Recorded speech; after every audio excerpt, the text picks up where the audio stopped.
My cell phone fell from my grasp and landed on the ground with a loud thump. The display was still lit, revealing an image. It was my daughter, Hope, wearing a wedding dress, beaming beside a man I hardly knew. "Hope, did you get married?" "Yes, Mama, just yesterday."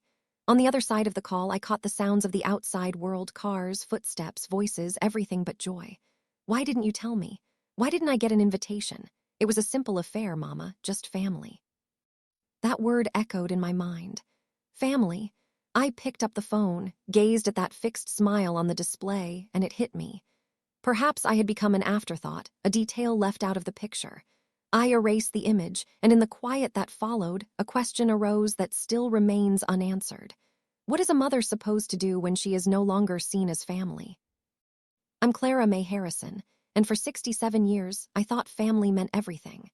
I raised my daughter Hope on my own after my husband Elijah passed away. To fund her college, I worked cleaning homes for two different families, the Rodwells and the Millers. I saved every penny to ensure she could have the wedding she dreamed of.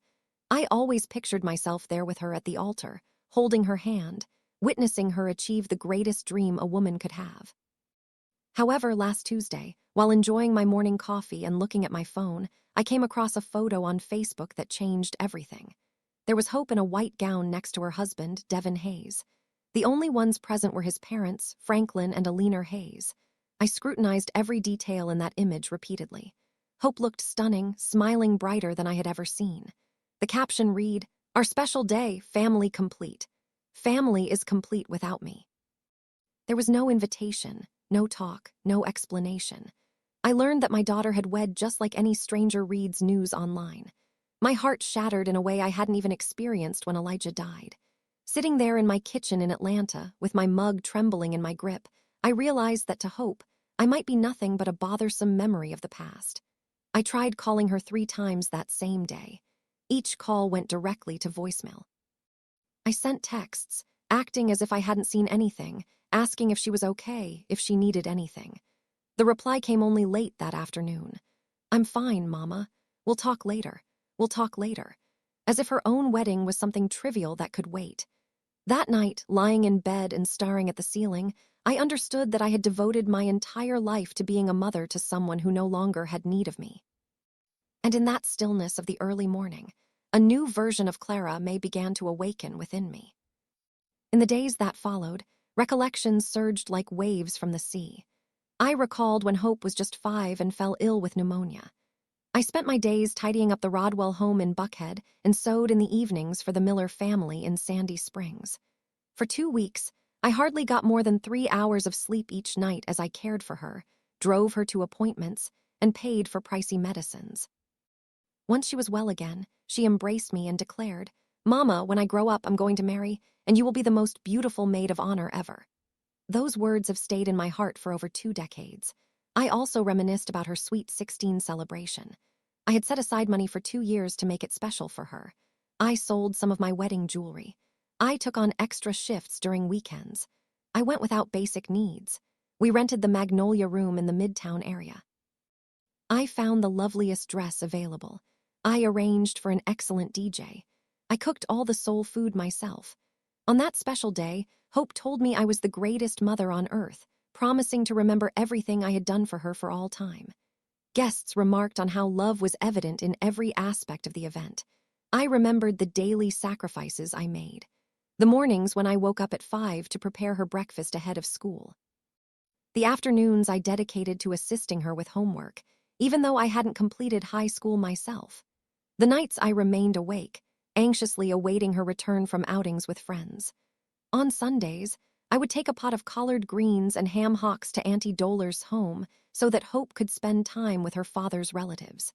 When she started college to study business management, I upped my working hours. I cleaned the Rodwell residence from Monday to Friday, and on weekends, I worked catering events as a server. I wanted her to concentrate solely on her studies without the stress of finances. Whenever my knees ached from being on my feet for too long or my hands became cracked from cleaning, I envisioned the bright future Hope would achieve through her education. During her college years, I noticed her changing gradually. She no longer came straight home after classes. She became involved in study groups, projects, and various extracurricular activities. On weekends, she would go out with her friends. I was unaware of places that felt entirely unfamiliar to me.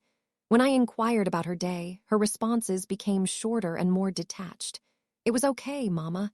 I'll explain later." But that explanation never happened. It was in her last year at college when she met Devin Hayes. The first time she spoke of him, I saw a unique sparkle in her eyes. She kept discussing him, highlighting his intelligence, his good background, and his ambitious future plans. I was pleased to see her content, yet there was a twinge of an emotion I couldn't name. It felt like Devin symbolized a life I didn't fit into, a future that wouldn't have room for a mother who cleaned for others. When Devin came over for dinner the first time, I prepared baked macaroni and cheese, fried chicken, candied yams, cornbread, and sweet tea. I put in more effort than I had ever done. I aimed to make a favorable impression. Devin was courteous, but I caught him looking around our modest home with an unreadable expression. Hope seemed anxious, continuously clarifying aspects of our life as if she had to defend how we lived. "Your house is very nice, Mrs. Harrison," Devin said as he was leaving. However, something in his tone made me feel like he had implied the opposite. That evening, Hope told me I had been too intense with my numerous questions regarding his family, his work, and his future aspirations. "Mama, not everyone is like us, sharing everything about themselves in the first chat." That was when I first sensed that I was being viewed as a problem to be fixed. After that, Devin's visits dwindled. When he did come over, the talks were more surface level and formal. Hope began to spend more time with him, returning home later and later. Our Sunday family gatherings turned into rare occurrences, eventually becoming non-existent. The phrase, "Devin and I have plans," became a common part of her speech. When Hope graduated, I was so proud that I cried throughout the entire ceremony. She accomplished what I never could, earning a college degree. She would have opportunities that I lacked. After the graduation, we went out to celebrate at a nice restaurant in Dakar. Devin also had his parents, Franklin and Alina Hayes, join us. That was the first time I officially met them. Franklin was a manager at a large company in Sandy Springs, and Alina had been a teacher for many years before retiring. They discussed vacations, upscale restaurants, and Broadway performances. I attempted to engage in the conversation, but I felt entirely out of my element. When I brought up that I worked cleaning houses, there was an uncomfortable silence that Hope quickly interrupted by shifting the topic. Once we returned home that night, Hope said something that deeply affected me. "Mama, I know you always aim to be kind, yet at times you express thoughts that could be misunderstood. Devin's family is quite sophisticated." Sophisticated?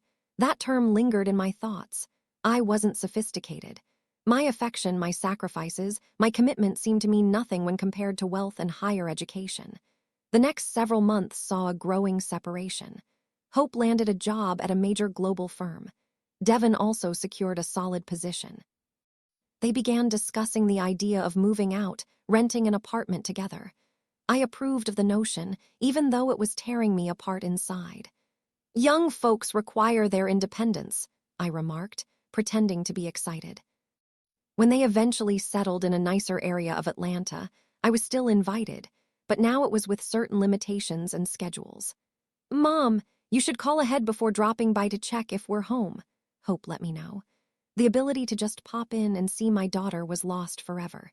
Instead, I had to schedule visits as if I were going to see a physician or a dentist. The frequency of my visits dwindled over time. Initially, I saw them every week, then every fortnight, and eventually once a month.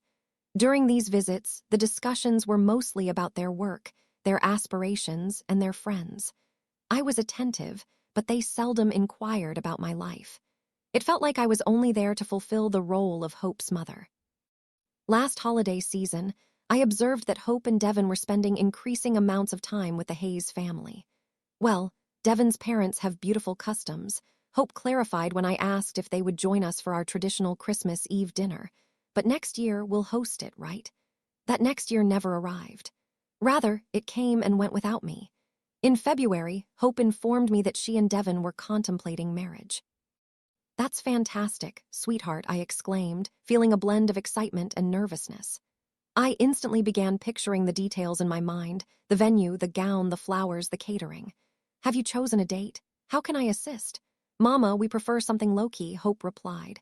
Yet there was an air of uncertainty in her expression, nothing too fancy.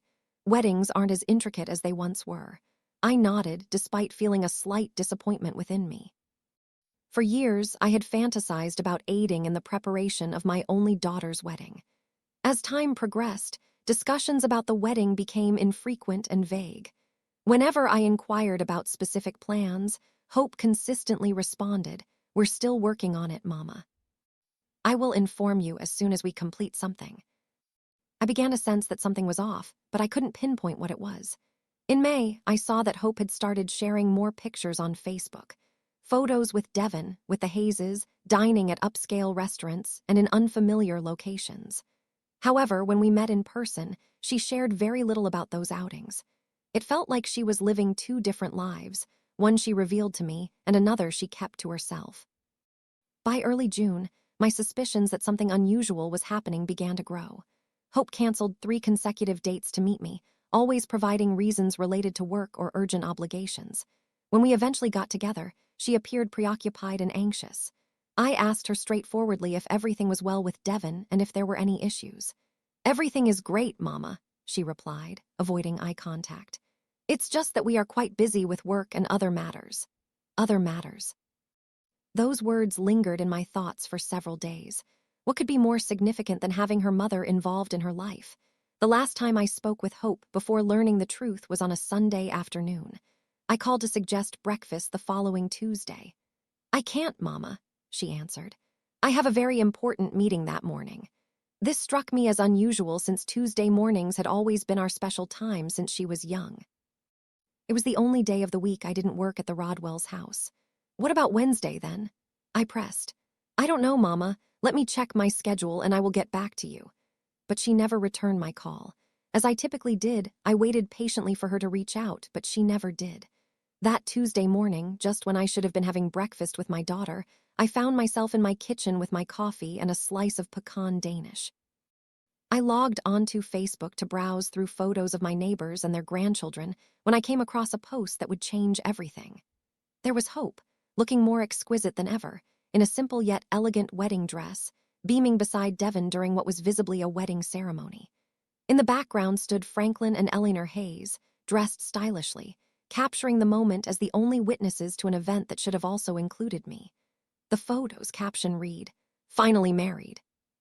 Thank you to our families for making this day perfect." The mention of families was plural, but I was nowhere in sight. I was absent from the picture. I wasn't mentioned in the comments. I was not part of the narrative that should have encompassed my entire life. I went through every comment on that post, friends from college offering congratulations, colleagues sending their good wishes, and some distant relatives expressing their surprise at not hearing about the wedding. Yet, no one acknowledged my absence. It felt as though I had vanished. Never appeared in Hope's existence, as if those 28 years filled with love and sacrifices had been entirely wiped from her narrative. I spent the remainder of the day in disbelief. I repeatedly checked my phone, yearning for a call, a message, some sort of reasoning. Nothing arrived. Hope continued her routine, sharing photos from her honeymoon, expressing gratitude for congratulations, and displaying moments of joy from which I was wholly absent. That night, while lying awake and staring at the ceiling of my tiny room, I realized something that hurt more than I thought it could. My daughter hadn't simply forgotten to invite me to her wedding. She had intentionally left me out. She had made a conscious decision that I would not participate in the most significant day of her life.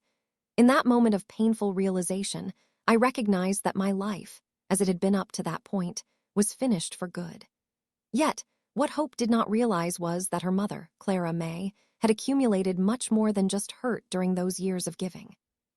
She had also developed a strength she didn't realize she had, a dignity that had been lying dormant but not extinguished, and a capacity for making decisions that was about to alter everything entirely.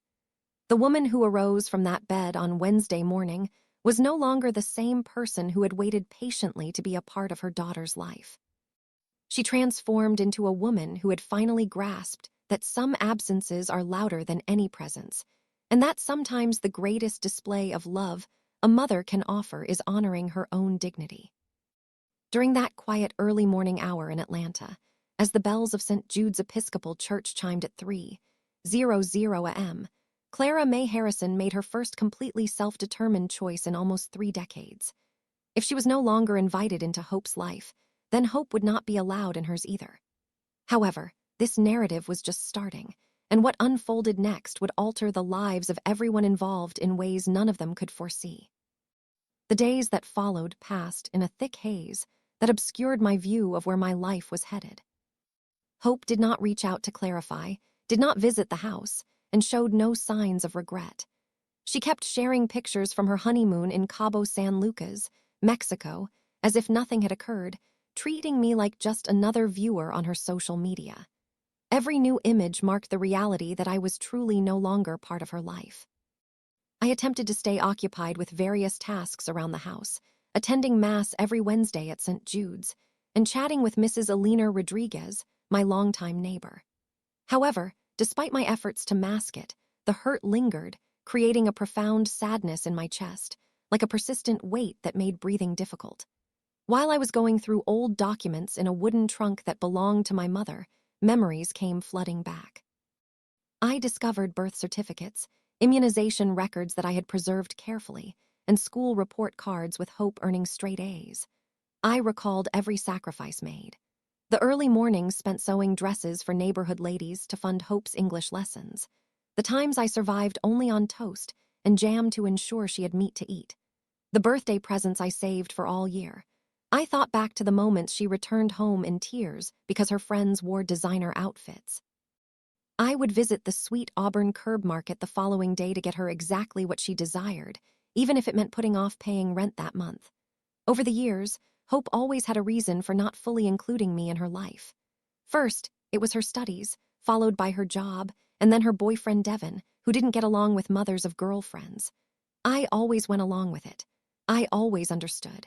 I always adjusted to her timetable, her fancies, her choices.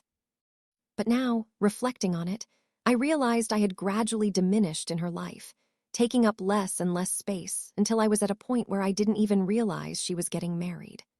The Hope I brought up, the one I loved with all my heart, the one I always prioritized, had become a stranger who only offered me a few scraps of attention when it was convenient for her. That Thursday afternoon, while I sorted family pictures into a shoebox, I stumbled upon one that made me weep more intensely than I had in years. It was from Hope's confirmation ceremony when she was 8. She wore a lovely white dress that I had requested a local seamstress to create. In that picture, Hope was embracing me tightly and smiling with pure, sincere joy. I was smiling as well, but now I could see in my own eyes from that time something I had lost. The assurance that I was unconditionally loved by my daughter. I recalled that day vividly. I had saved for 6 months for that celebration. I rented the Magnolia Room Hall. I invited the entire family. I arranged barbecue, potato salad, sweet tea, and a large red velvet cake that I ordered just for this occasion. Hope felt like royalty, moving from one table to another, presenting me to everyone as her mama, the most gorgeous in the world. After everyone departed that evening, she assisted me in cleaning up the dishes, saying, "Mama, whenever I grow up and throw my own parties, you will always be the most significant person. Always." I felt tears streaming down my face as I clutched that picture. What happened to the little girl who vowed I would always be her most important person? When did I become so unimportant that I wasn't even worthy of being at her wedding? I kept browsing through the pictures and came across another one that pained me just as much. Hope at 15, on her sweet 16 birthday. We had hired a venue in the Midtown area. There was a DJ, food for 150 guests, and a live band for the waltz. I had taken on double shifts for an entire year to make that celebration happen for her. I cleaned homes during the day, watched kids at night, and sold sweet potato pies at the farmer's market on weekends, all to see her joyful, to provide her the celebration she truly deserved.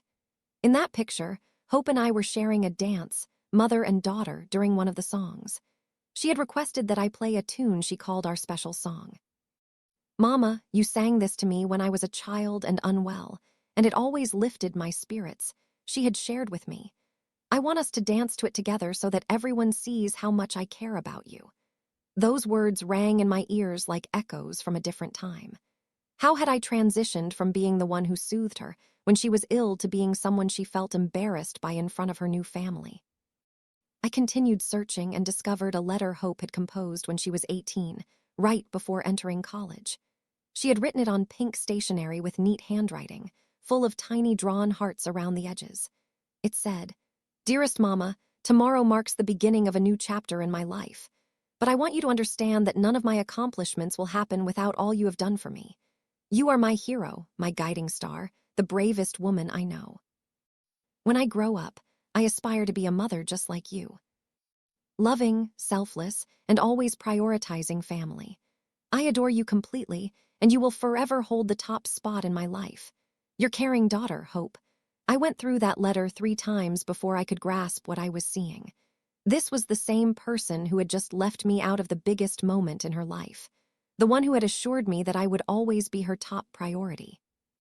I found myself sitting on my bed, the letter trembling in my grip, sobbing as I hadn't in a long time, not since the day I laid Elijah to rest. I wept for the girl who penned those heartfelt words and for the woman she had transformed into. I grieved for all the hopes I had about being a part of her wedding day. I mourned the moments I envisioned helping her pick out the dress, planning the bridal shower, and walking her down the aisle. I lamented the mother-daughter bond I thought we shared, which seemingly existed only in my mind. Then came the anger, a feeling I had never known in my 67 years. How could she treat me this way after all I had sacrificed for her? How could she show such cruelty and ingratitude? I gave up my youth, my social life, and my own ambitions all for her. I toiled until my body ached to provide her with opportunities I never had. And this was my reward: embarrassment, exclusion, and being forgotten. Yet, alongside the rage emerged something even more painful: shame. I began to wonder if it was somehow my own doing. Had I been too overwhelming, too needy, too unsophisticated for Hope's new, polished life? I recalled the looks on Franklin and Alina Hayes' faces when they first met me. That subtle expression that at the time I couldn't interpret, but now I saw clearly: pity mixed with awkwardness. To them, I was the mother-in-law to be tolerated, not embraced. I stood up from the bed and caught my reflection in the mirror. There I was, Clara May Harrison, 67 years old, with gray hair, calloused hands, and wrinkles around my eyes telling tales of worry over the years. I lacked the grace of Alina Hayes. I hadn't traveled widely. I didn't know other languages. I was unacquainted with fine wines or theater. I was just an ordinary woman who tried her best with what she had. But did that mean I had less worth? Did it justify my own daughter treating me as if I were invisible? That night, sleep eluded me. I lay awake contemplating all the signs I had missed, all the instances when I should have known I was losing my daughter. Family dinners becoming infrequent, brief phone calls, visits that required advance notice. Everything had changed slowly, so subtly that I hadn't noticed I was being systematically pushed away. Removed from Hope's life. On Friday morning, I made the choice to reach out to my sister, Auntie Rosa, who resides in Birmingham, Alabama. I felt the need to speak with someone, to express my feelings, and seek some guidance.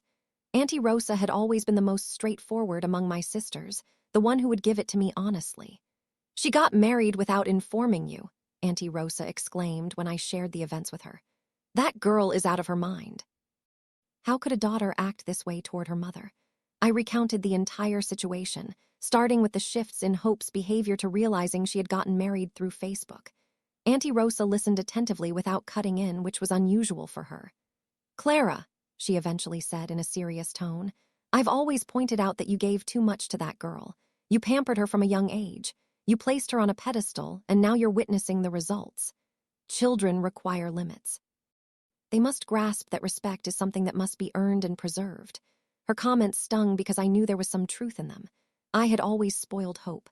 I had consistently given in to her meltdowns. I had prioritized her needs over my own, yet I did it out of love, wishing to give her everything I missed out on. "What should I do now?" I inquired, weeping. "Now you're going to do what you should have done long ago. You will start living for yourself," Auntie Rosa replied decisively. "Hope has already determined your place in her life. Now it's your opportunity to define her place in yours." After ending the call with Auntie Rosa, I remained in the kitchen for hours mulling over her thoughts. She was correct. Hope had clearly shown her assessment of my role in her new life. None. It was time for me to also make a decision about her role in my new life. On Saturday morning, while I enjoyed my coffee and a pecan Danish, my phone rang.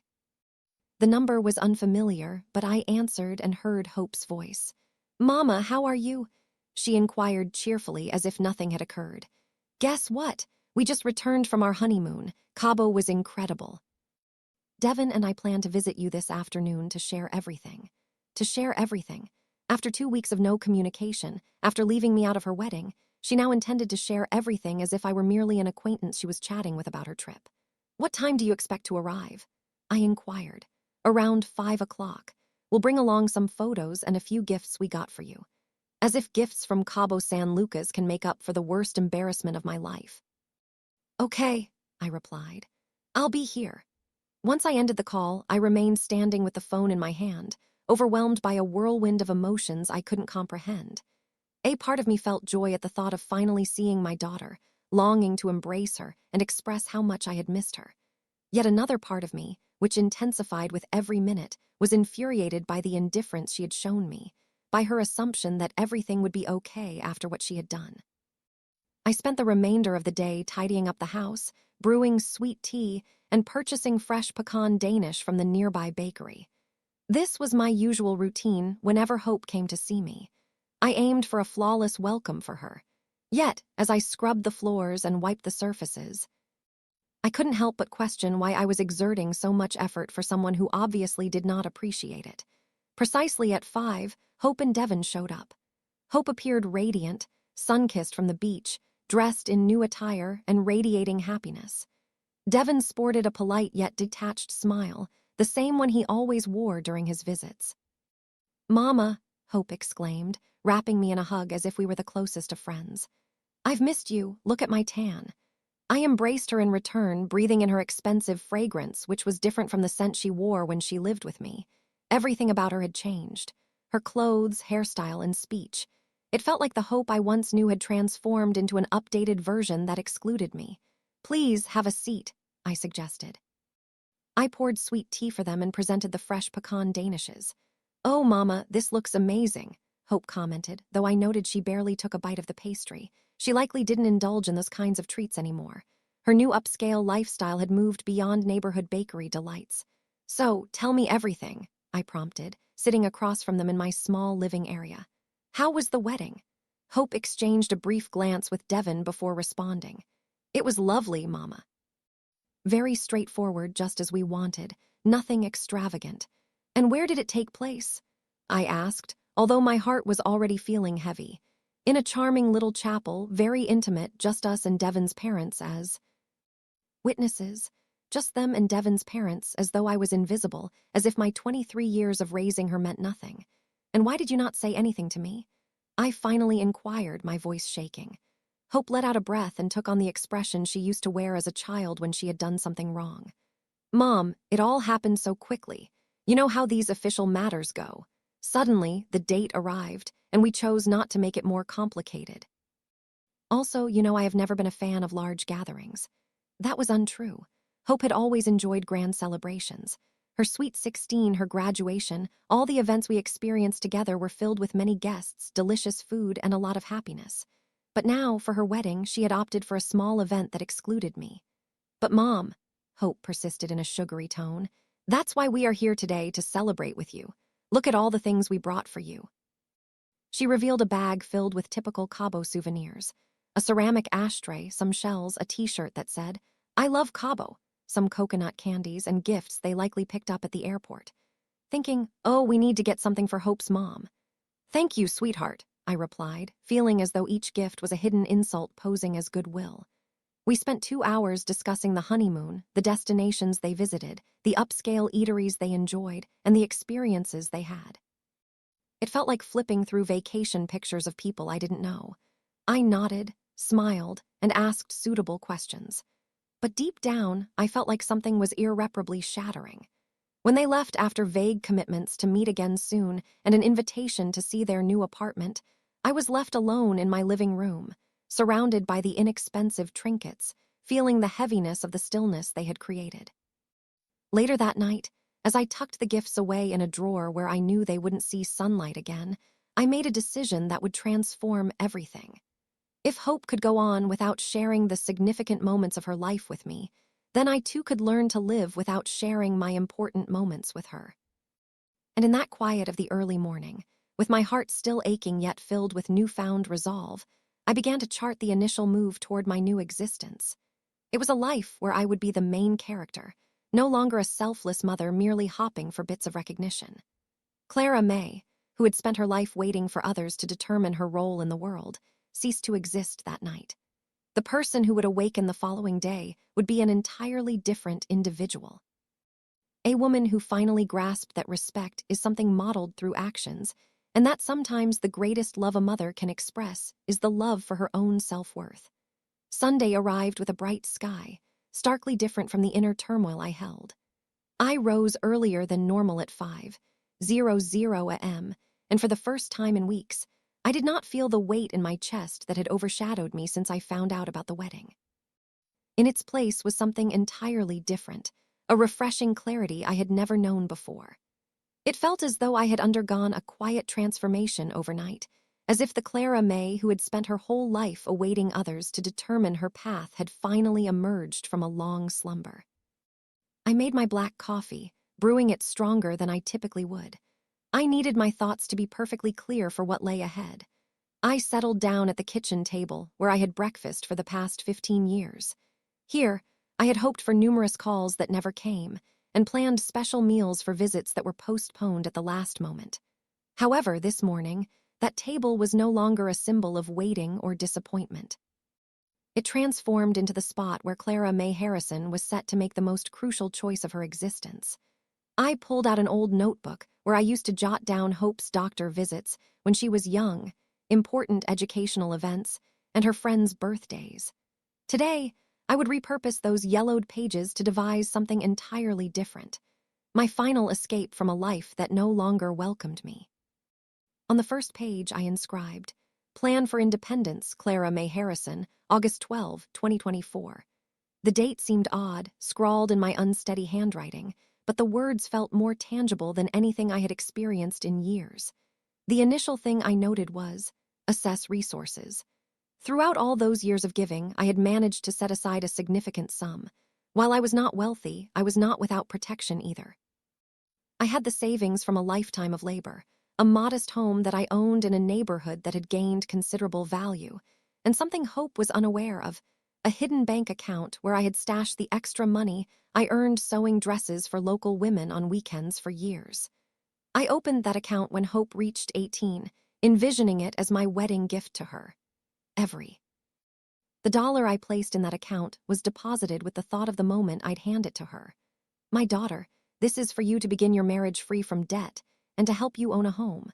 I hope you can avoid the hardships I faced."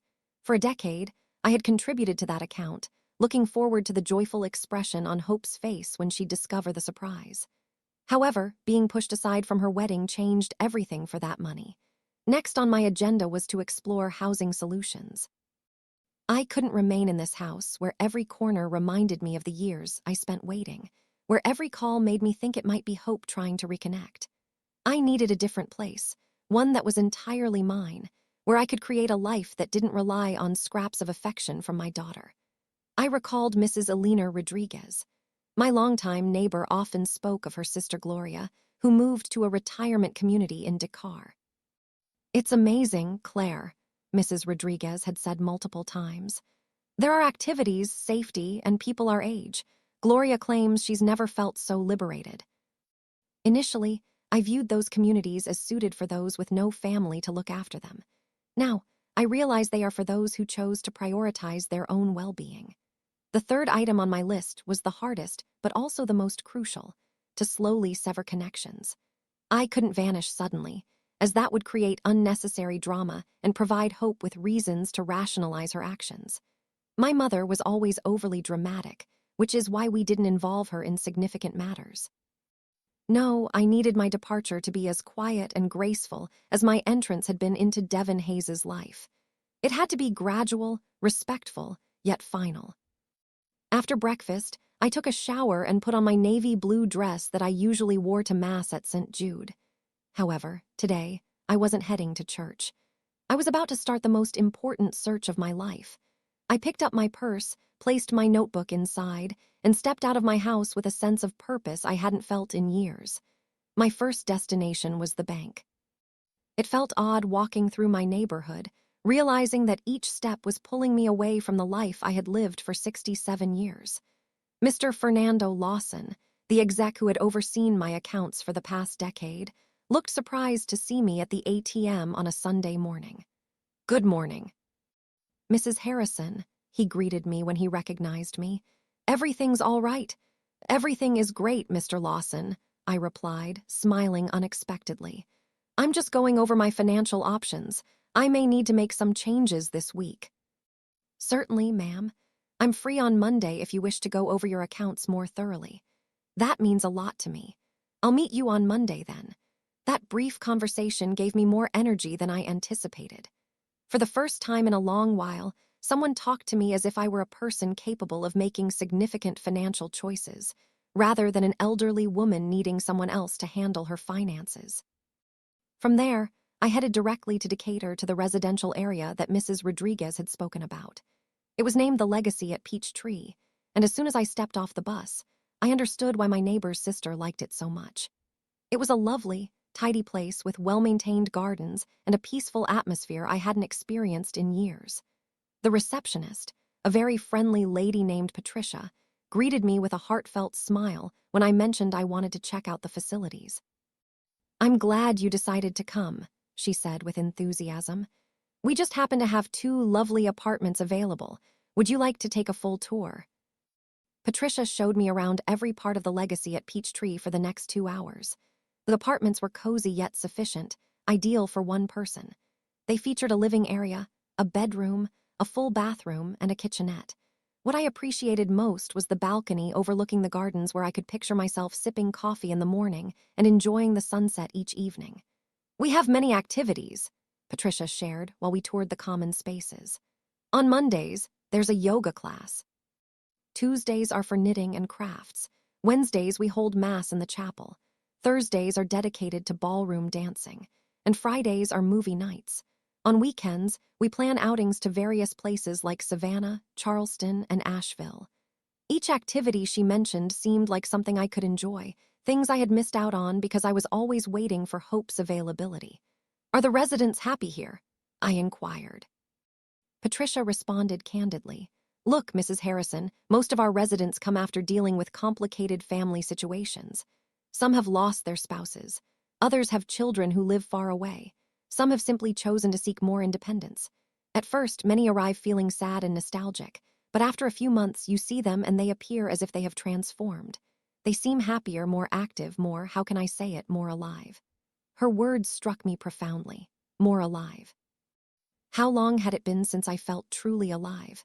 How many years had I spent merely existing, hoping my daughter would incorporate me into her life?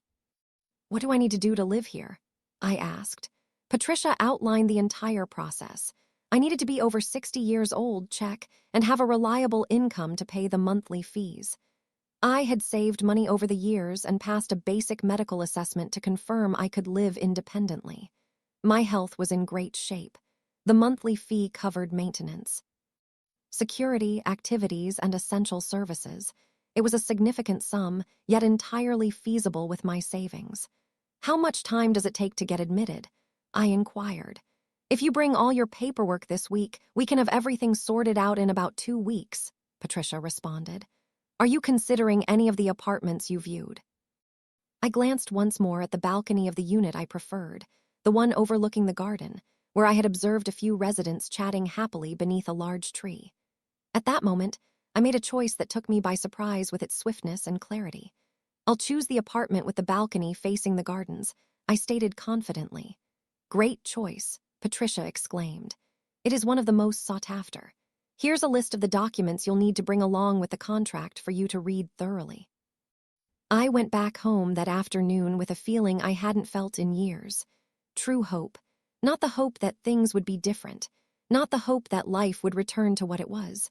But the hope of a fresh start that relied only on my choices. That evening, instead of watching TV like I usually did on Sundays, I devoted my time to organizing my papers: birth certificate, income proof, bank statements, and ID. It felt unusual to be preparing documents for a new beginning at 67, but my confidence in my choice grew with each paper I sorted. On Monday morning, I arrived at the bank precisely at 9:00 a.m. when it opened.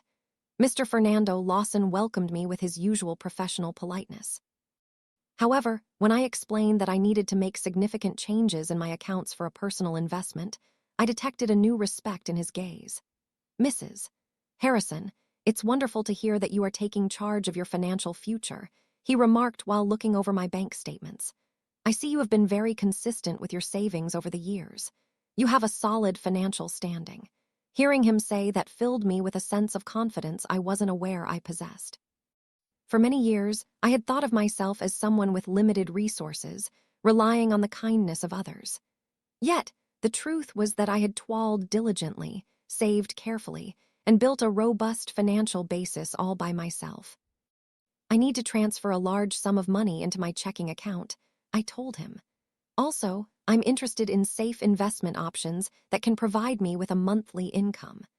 For an hour, Mr. Lawson went over various investment possibilities that could generate regular income without affecting the main capital.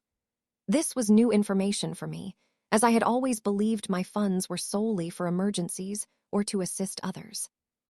Now, I realized I had choices and could utilize my money to benefit me rather than just to aid others. After that, I headed straight to the office of Mr. Michael Sanders, a lawyer recommended to me years ago by Mrs. Rodriguez when I faced issues with some home documents. I needed to ensure everything I owned was well organized, and more crucially, I needed to revise my will. "Mrs. Harrison, why are you visiting today?" Mr. Sanders asked as I walked into his office.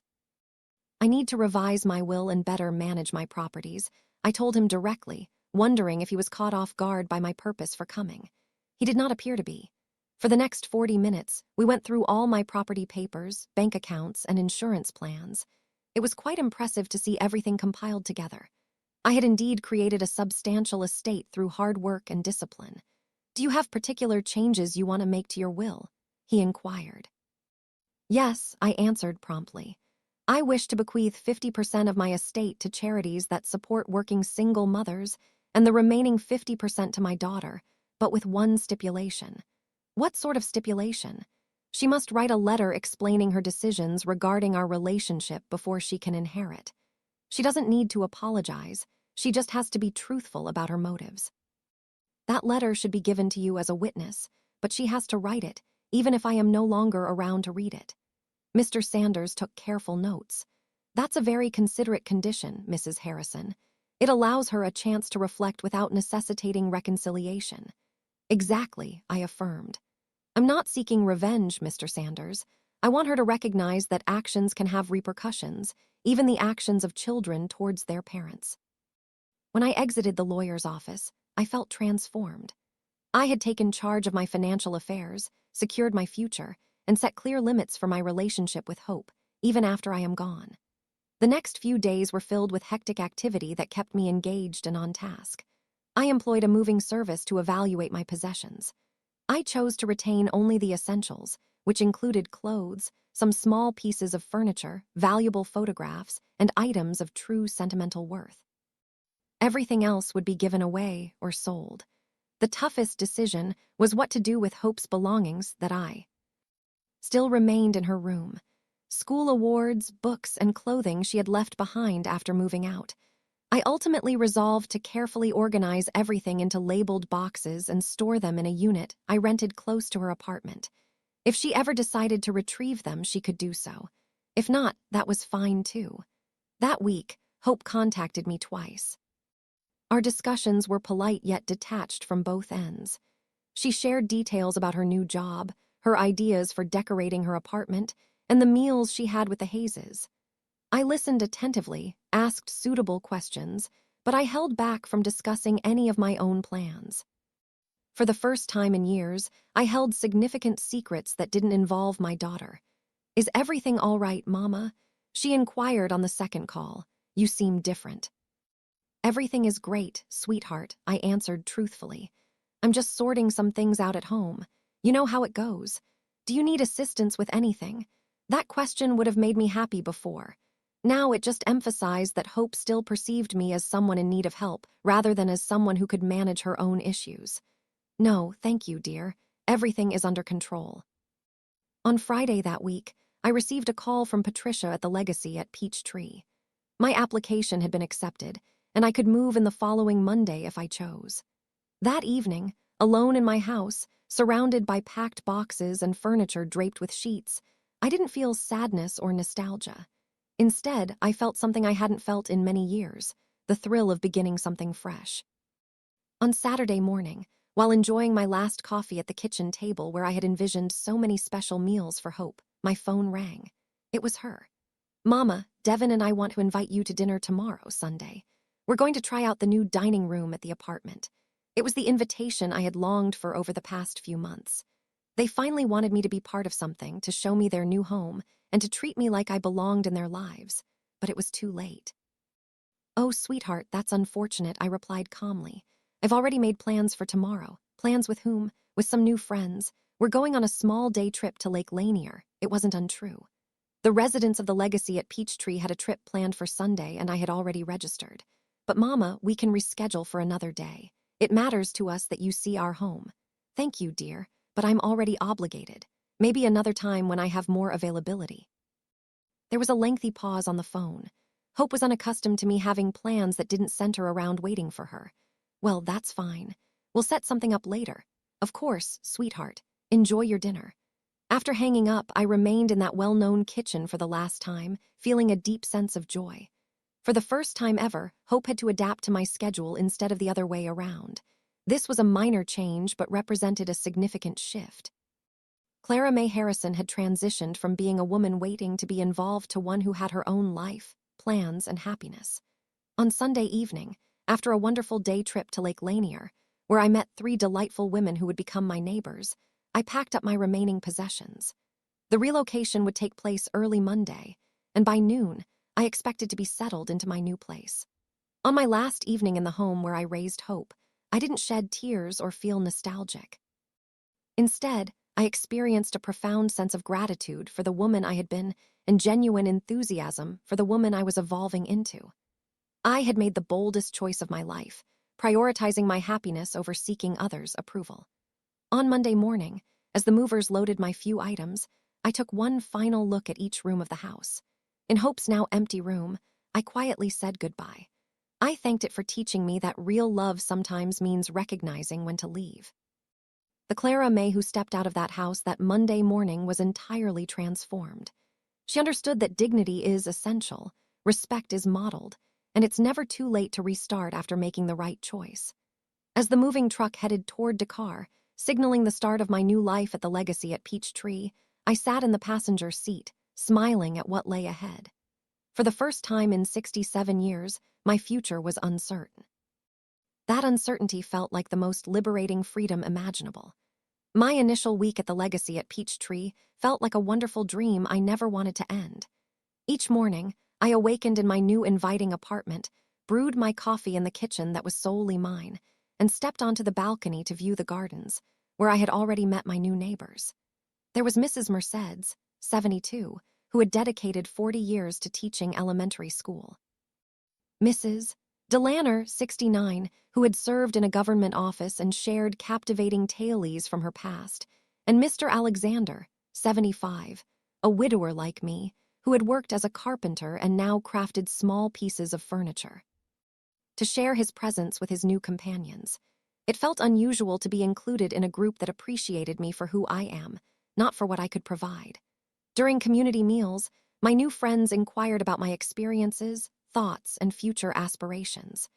No one identified me as someone's mother or the clumsy mother-in-law. I was just Clara May, a woman with her own narratives, ambitions, and individuality. On the Wednesday of my initial week, I took part in a knitting session guided by Mrs. Alina Rodriguez, a graceful 74-year-old who had worked as a dressmaker in her earlier years. As I stitched flowers on a napkin, it hit me that I hadn't engaged in something just for my joy in years, always considering if Hope would enjoy it or if it would be practical for the household. "You know what, Claire?" Mrs. Rodriguez remarked while examining my work. "You have a real talent for this. You should attend every class. It was a straightforward compliment, but it warmed my heart. How long had it been since someone acknowledged something I had accomplished?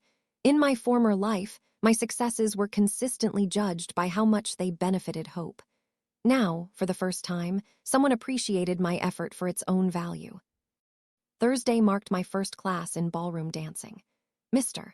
Alexander Davis, a very refined 76-year-old gentleman who used to be a physical education teacher, conducted the lessons with infectious enthusiasm and patience.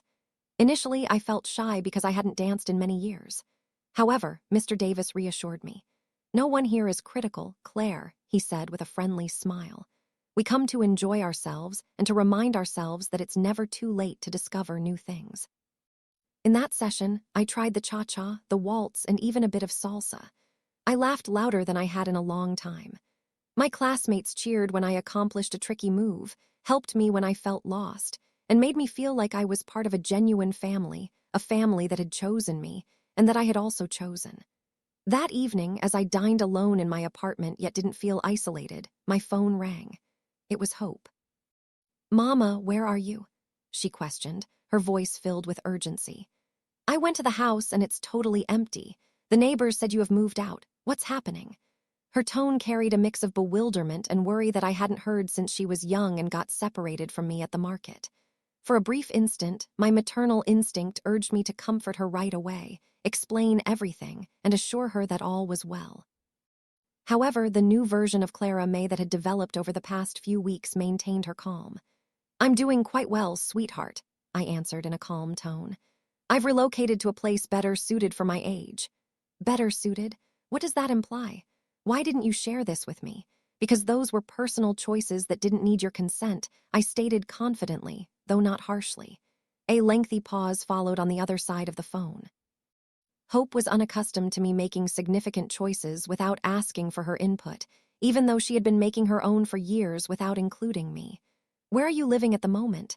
"In a place where I feel happy, sweetheart, and that's what's important." "Mama, you're making me anxious. This isn't typical for you. Are you upset with me about something?" That question would have caught me off guard before. I would have hurried to assure her that I wasn't upset, that I loved her, and that I wanted us to be happy as a family. But now, I recognized that question for what it truly was, an effort to go back to the previous relationship where it was my duty to handle her emotions. "I'm not upset, Hope. I'm living my own life." "What does that signify?" "It means I have finally realized that I am entitled to make my own choices, have my own goals, and find happiness without needing others' validation." Another pause. I could visualize Hope on the other side, trying to grasp this new side of her mother that she wasn't familiar with. "Can you tell me where you are? Devin and I are concerned." Devin and I, it was always Devin and me, as if they were a single unit making collective choices about my life. However, there was something unique in Hope's voice this time. For the first time in a long while, she seemed truly worried about me, not just frustrated because I wasn't available when she needed me. "I'm at the Legacy at Peachtree in Dakar," I finally revealed. "It's a lovely residential community for individuals my age. A retirement home." That term unsettled me, but it didn't take me by surprise. Hope tended to think any place where older individuals resided was automatically a retirement home. "No, sweetheart. It's a place where I live independently, surrounded by people who are going through the same phase of life as I am. I have my own apartment, my own activities, and my own social life." Social life. There was real astonishment in her voice, as though she had never thought I could have a social life apart from her. "Yes, Hope. I have new friends, activities that I find enjoyable, and plans that don't involve waiting for you to find time for me." The words came out more assertive than I had intended, but I had no regret about saying them. It was crucial for Hope to grasp the implications of her actions. "Mama, we have always made time for you. Did you really have? Is it time to make me a part of your wedding?" The quiet that came after was long and weighty. This was the first instance I directly brought up being excluded from the wedding, and we were both aware that it had been an unspoken issue in all our recent discussions. "Mama, I already mentioned how quickly everything came together. It was really a straightforward matter." "Hope." I cut in with a steady yet gentle tone.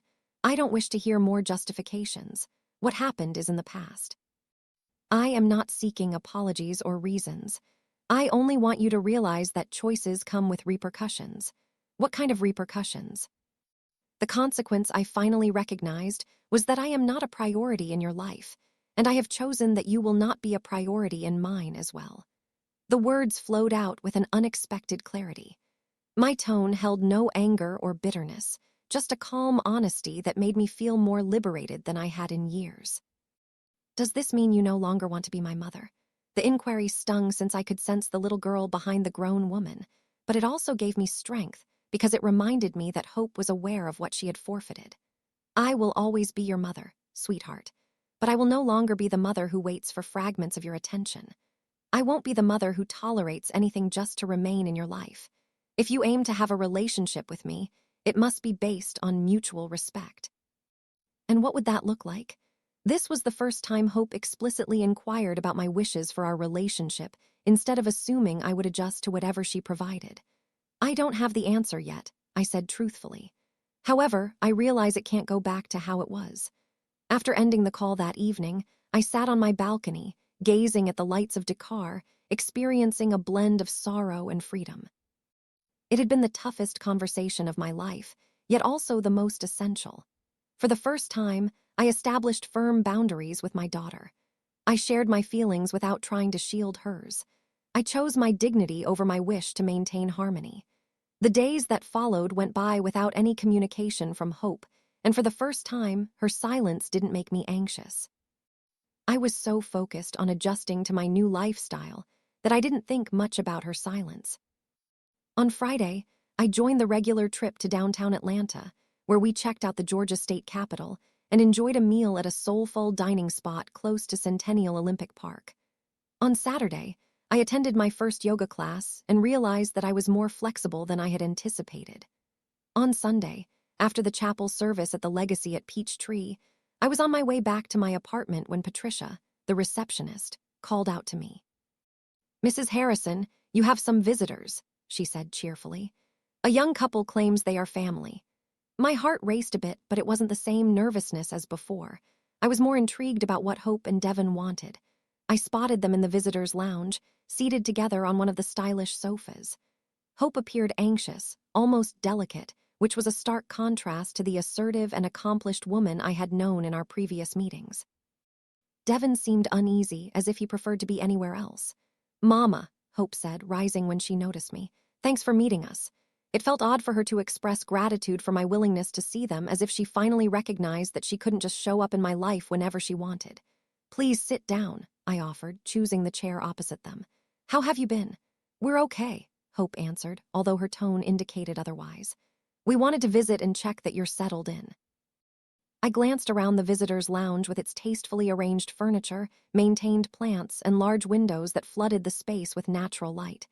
Then I looked at them, this young couple who had come to ensure my comfort, as if they had the authority to judge my life choices. "As you can see, I'm quite comfortable," I stated with an honest smile. "This place suits me perfectly." "Yes, it seems quite nice," Devon said, finally speaking. "But it must be pricey."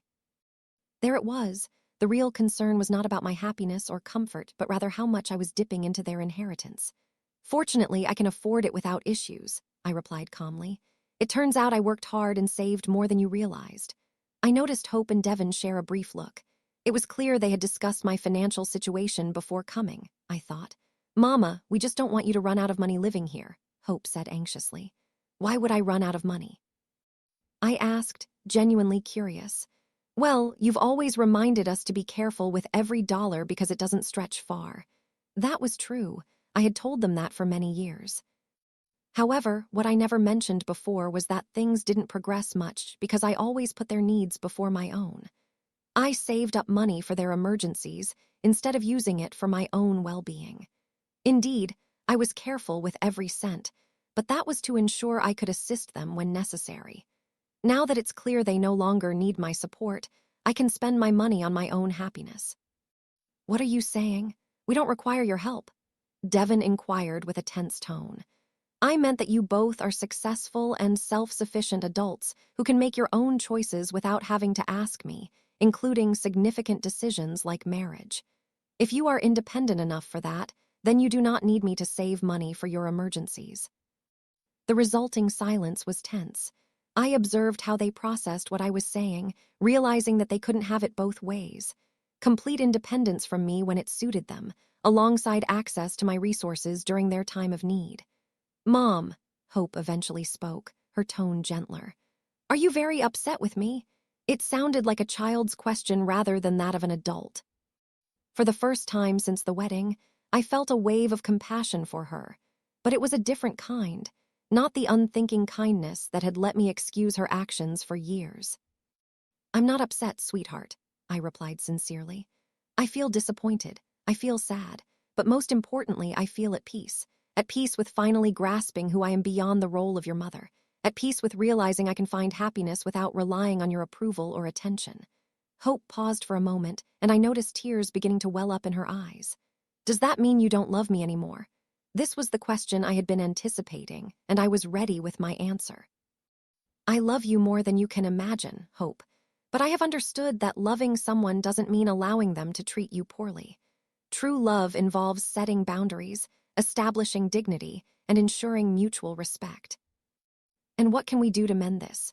Devin asked, at last speaking as if he genuinely cared about the response. I looked at both of them. This young couple had come to address the situation, likely thinking that a visit with a few apologies would help revert things back to normal. "There's nothing to mend," I answered calmly. "I'm not broken. I'm not unwell. I'm not acting out of malice. I am simply living the life I deserve." "But can we still be family?" Hope queried, her voice shaking. I reassured her that we will always be family. However, it will be a different kind of family. One in which we value one another, where we involve each other in significant matters, and where we regard each other as equals. "How can we understand your expectations of us?" Devin inquired. His question was reasonable, and I valued his straightforwardness. "Hope understands how to show me respect," I said, making eye contact with my daughter. She had done so for many years when she was younger.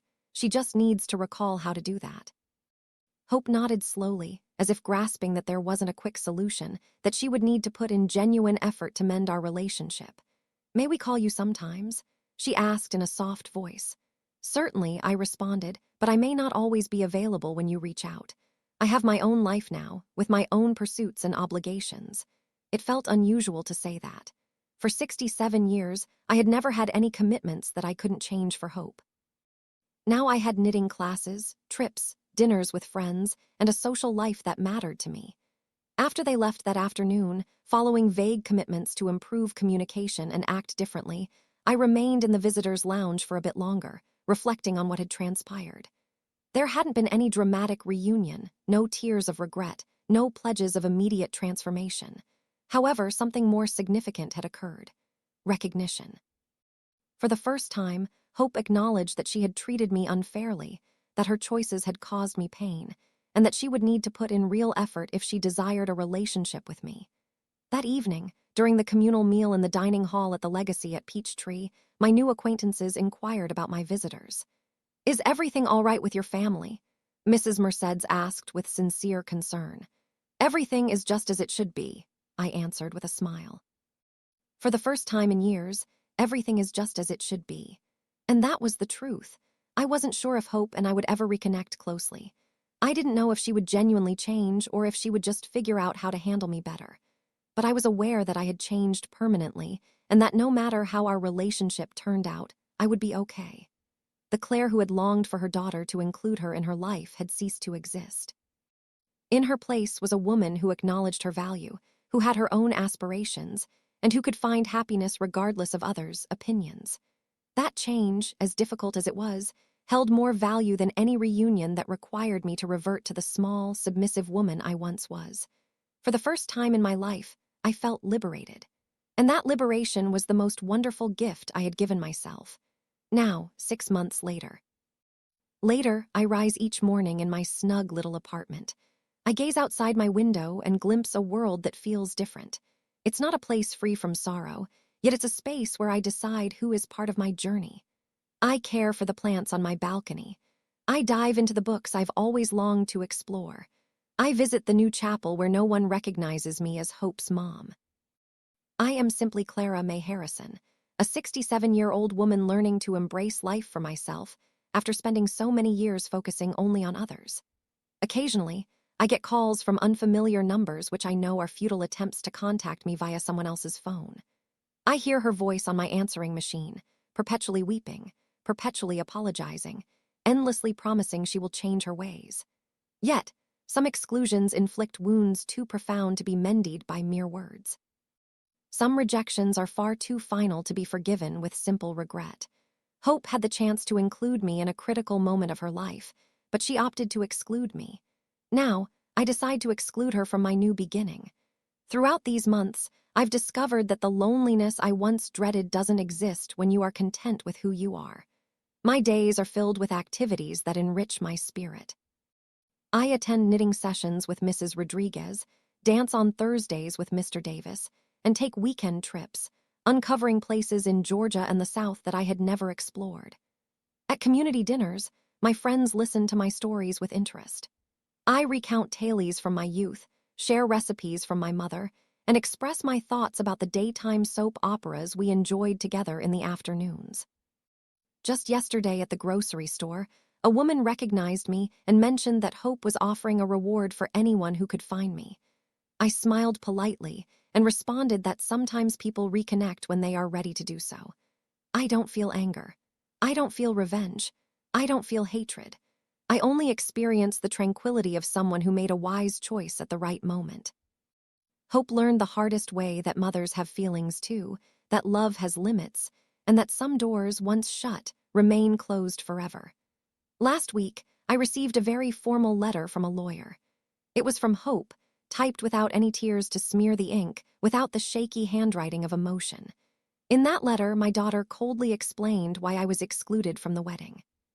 She described it as a practical choice, indicating that the Hayeses insisted on a small ceremony, and although they didn't want to hurt my feelings, they also wished to avoid tensions with her new in-laws. I read that letter 3 times before I fully processed its content. Hope had minimized the most agonizing experience of my life to a simple matter of practicality. She had transformed my being left out into a situation of family negotiation. There was no acknowledgement of the damage she had inflicted on me. There was no recognition of the effort it took for me to raise her by myself. There was no appreciation for the years of unwavering love I had provided. That letter verified what I already sensed deep down. The hope I had nurtured, the girl who assured me I would always be her top priority, had vanished entirely. In her stead stood a woman who regarded our bond as a mere social duty that could be handled efficiently, rather than a cherished connection that warranted care and respect. I placed the letter in a wooden box alongside some time-worn photographs that had withstood the passage of time. Not out of resentment, but because some phrases only need to be read and not replied to. A mother's affection doesn't cease. It merely changes its nature. My affection for Hope evolved into something different: respect for my own self-worth, concern for my own joy, and safeguarding my own tranquility. This morning, while I water the plants on my patio and watch the daybreak over Dakar, I reflect on all the women who, like myself, have spent their lives longing to be appreciated by others. I think about the mothers who give up their aspirations for children who later see them as burdensome. I think of grandmothers who care for children only to be told they are interfering too much. I consider all of us who learned that our value was based on how much we could offer others, never on what we deserve to receive. To all those women, I would share what I have come to realize. It's never too late to choose your own joy. It's never too late to establish limits. It's never too late to declare that you deserve respect, that you deserve consideration, and that you should be treated as the worthy person you have always been. The freedom I experience now did not arise from punishing Hope, but from liberating myself. It was not driven by revenge, but by self-respect. It was not born of animosity, but from the self-love that had been dormant for far too long. Last night, after our community dinner, Mrs. Mercedes inquired if I ever regret my choice. "Do you miss your daughter?" she asked, showing concern for my well-being. I genuinely replied that I missed the daughter I believed I had. However, I don't miss the relationship we actually had because that was slowly destroying me. This is the most honest truth I have ever voiced. For years, I lived in a fantasy where I thought Hope loved me as deeply as I loved her. The truth is that for Hope, I was a convenience when she required me and a bother when she didn't. Accepting that truth was painful, but it also brought liberation. Today, I put these thoughts down from my patio. With the gentle sound of the fountain in the community garden nearby, with the fragrance of the begonia I planted recently, I feel confident that I made the right choice. Although I am unsure what lies ahead, I believe my future will be one where my joy does not hinge on others' actions. Sometimes, the most significant recognition comes from the quiet we choose to observe. It was in this quiet that Clara May Harrison finally uncovered her voice, her power, and her tranquility. Did you enjoy the story? From which city are you tuning in? Let's connect in the comments. If you appreciated the story, you can show your support by sending a super thanks so I can continue sharing more tales like this. I truly appreciate your kind support. I am eager to read your thoughts on the story. On the screen, you will find 2 new life stories that I strongly recommend. There is so much more content on my channel. Remember to subscribe. Until next time, with affection and esteem.